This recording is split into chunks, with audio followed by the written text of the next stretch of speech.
चला तर मंडळी, रोजचा नाश्ता काय बनवायचा आणि उठल्याबरोबर मुलांना पौष्टिक असा टिफिन कसा करून द्यायचा, हा जर तुमच्याकडे प्रश्न पडत असेल तर आज मी तुम्हाला अशीच रेसिपी करून दाखवणार आहे. अतिशय झटपट होणारा आहे आणि प्रोटीनयुक्त आहे.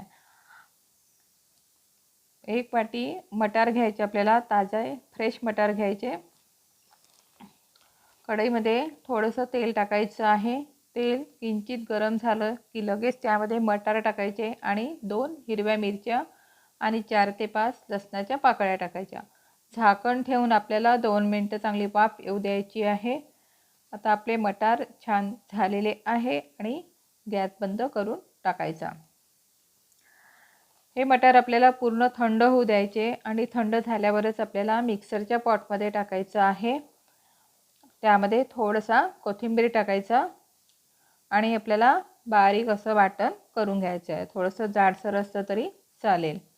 बघा, अशा पद्धतीने आपल्याला वाटण करून घ्यायचं आहे.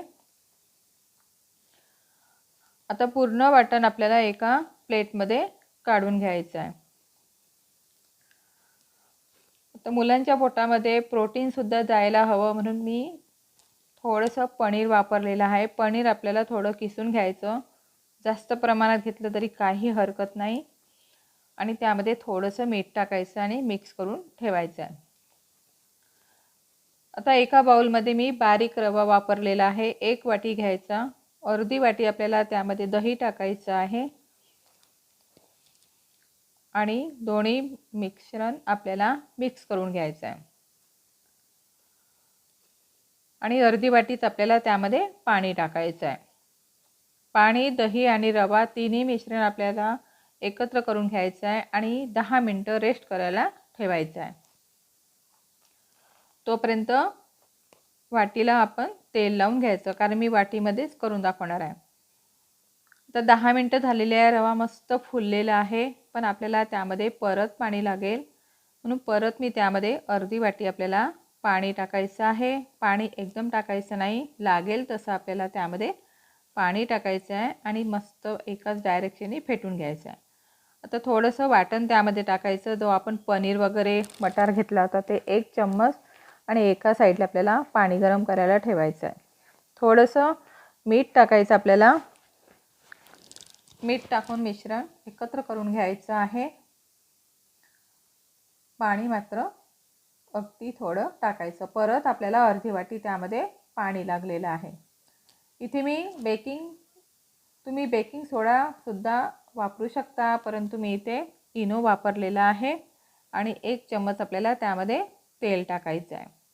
मस्त मिश्रण आपलं मस्त एकसारखं मिक्स झाल्यानंतर वाटीमध्ये भरायचं. वाटीमध्ये थोडं थोडं भरायचं आणि नंतर मग आपण जे केलं होतं ना पनीरचं आणि मटार, हे टाकायचं आणि वरून परत मिश्रण टाकायचं. झाकण ठेवून आपल्याला 10 मिनिटं मोठ्या गॅसवर होऊ द्यायचं आहे. 10 मिनिटं झाल्यानंतर आपण परत चेक करून बघायचं की आपला हा वाटीतला ढोकळा झाला की नाही. जर चाकूला लागत असेल तर परत तुम्ही वाफ काढू शकता, परंतु मस्त परफेक्ट आणि छान झालेला आहे.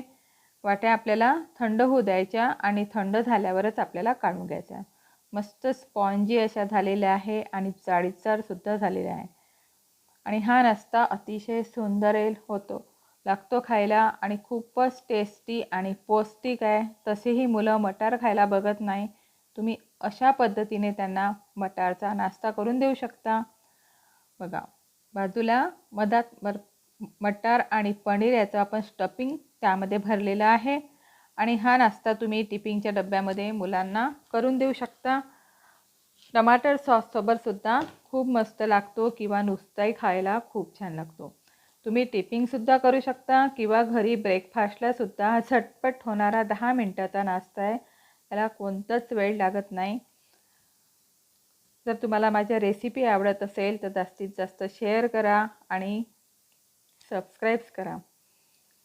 अशा छान छान रेसिपी बघायच्या असेल आणि त्या गृहिणी किचनला सर्च करा. मस्त खा, आनंदी राहा.